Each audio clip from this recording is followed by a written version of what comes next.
Assalamualaikum warahmatullahi wabarakatuh. Nama saya Nur Bazli Hamdani bin Razwan. Menceritakan tentang fitnah alam maya. Alam maya, apakah itu alam maya?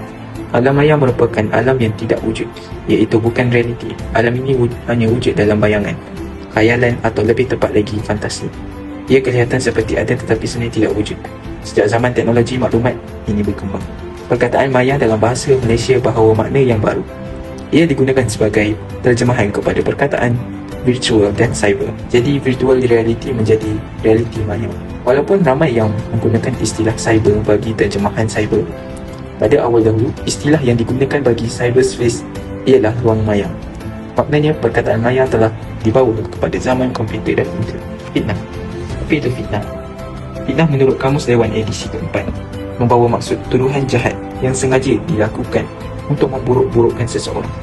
Tambahan lagi, fitnah juga tergolong sebagai salah satu jenis jenayah yang kian berleluasa pada masa kini.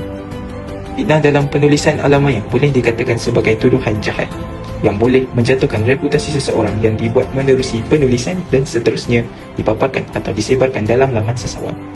Situasi ini boleh dilihat dengan jelas dalam blog-blog hiburan, laman Facebook, TikTok, Instagram dan lain-lain lagi. Perbuatan fitnah termasuk dalam kategori dosa besar yang tidak mendapat pengampunan Allah Subhanahu Wa Taala selagi tidak diselesaikan sesama manusia. Oleh itu, Islam melarang dan mengharamkan perbuatan melakukan fitnah atau menyebarkan berita-berita fitnah. Antara punca-punca yang boleh menimbulkan fitnah, sikap yang tidak bertanggungjawab. Fitnah merupakan satu perbuatan yang amat dilarang oleh Allah Subhanahu Wa Taala kerana ia merupakan perbuatan yang amat terkutuk. Jika perbuatan ini dibendung, ianya akan menjadi satu kebiasaan dalam kehidupan yang akan menyebabkan timbulnya masalah yang besar. Punca-puncanya berlaku fitnah di alam cyber disebabkan sikap sesetengah individu yang tidak bertanggungjawab dalam menyebarkan berita-berita yang tidak sahih. Mereka menyebarkan berita tanpa ditapis atau disiasat terlebih dahulu. Hal ini berlaku kerana keterujaan mereka dalam memperolehi berita-berita di laman sosial dan membuat naik ke dalam aplikasi-aplikasi seperti Facebook, WhatsApp, Instagram dan TikTok. Hal ini akan memberi kesan yang buruk kepada masyarakat sekeliling kerana sikap mereka tidak boleh memecah belahkan perpaduan. Selain itu, hasad dengki terhadap orang lain yang mempunyai kelebihan. Individu yang menyebarkan fitnah ini didorong oleh sifat mazmumah seperti tamak, iri hati dan mementingkan diri sendiri. Mereka yang menyebarkan fitnah ini berasa gembira apabila menyampaikan berita-berita yang tidak sahih dan gembira melihat kesengsaraan orang lain. Sikap iri hati terhadap kelebihan orang lain menyebabkan mereka menyebarkan fitnah kerana individu tersebut tidak senang apabila orang yang difitnah mempunyai banyak kelebihan. Yang terakhir adalah mengikut hawa nafsu dan mempunyai niat yang tidak baik. Mereka yang menyebarkan fitnah tidak memikir kesan di kemudian hari dan hanya mengikut hawa nafsu dalam menyebarkan fitnah. Mereka hanya memikirkan keseronokan melihat kesengsaraan orang lain.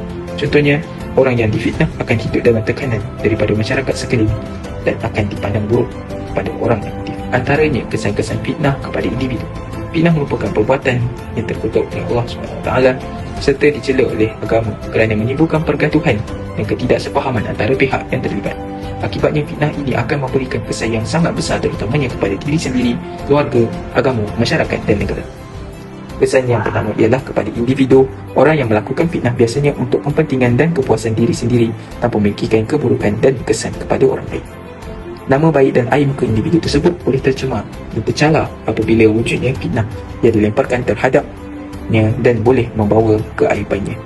Hal ini menyebabkan wujudnya rasa kebencian dan permusuhan orang lain terhadap mangsa fitnah tersebut. Individu bukan sahaja berhadapan dengan cercaan dan pandangan serong, malah reputasi dan kredibiliti juga turut terjejas. Kesan seterusnya ialah kepada masyarakat. Kesan ini boleh merosakkan hubungan persaudaraan dan perpaduan. Apabila ukhuwah dan semangat persaudaraan luntur, maka lenyap dan runtuh kebahagiaan dan kemanisan hidup bermasyarakat. Akhirnya kehidupan masyarakat akan berlaku huru-hara dan porak-poranda akibat permusuhan. Berikut adalah contoh-contoh isu semasa yang berlaku pada hari ini. Antara langkah-langkah mengatasi isu fitnah adalah isu fitnah di media sosial ini perlu diatasi dengan segera kerana impaknya sangat besar kepada semua golongan. Sehubungan itu, langkah bijak perlu diambil bagi membendung dan mengatasi budaya fitnah ini. Antaranya ialah mewujudkan badan khas bagi menyelenggara atau menapis segala paparan di sosial media. Ini kerana media sosial menjadi medium utama untuk menyebarkan fitnah kerana sifatnya terbuka, bebas dan pantas berbanding media cetak. Langkah terkini daripada pihak kerajaan ialah mewujudkan saluran WhatsApp dan email khas dari Suruhanjaya Komunikasi dan Multimedia Malaysia dalam menangani fitnah dan berita palsu di media sosial, terutamanya kandungan berunsur 3A, iaitu race, religion dan loyalty. Seterusnya, undang-undang perlu dikuatkuasa dengan lebih ketat dan berkesan.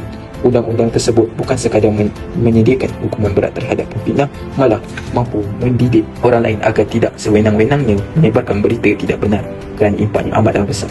Bak kata pepatah, kerana mulut badan binasa. Selain itu, pihak kerajaan juga perlu memberikan kesedaran kepada masyarakat akan kesan fitnah di media sosial. Selain itu juga, Alhamdulillah, baru-baru ini JAKIM telah melancarkan kempen kesedaran hentikan fitnah di media sosial dengan menampilkan beberapa selebriti terkenal seperti Shoaib Sepatu, Ryan Bakery dan Ustaz Hairi menerusi video klip. Kempen ini diadakan bertujuan mengajak masyarakat kembali kepada ajaran Islam dan nilai baik. Apakah pengajaran yang kita dapat ambil daripada fitnah alamaya? Kita sebagai umat Islam perlulah menyedari bahawa melakukan dan menyebarkan fitnah adalah berdosa besar dan menjerumuskan diri ke dalam lembah kehinaan. Walaupun menyampaikan maklumat sebagai senang dan mudah, ianya bukan alasan untuk kita menyebarkan fitnah sewenang-wenangnya.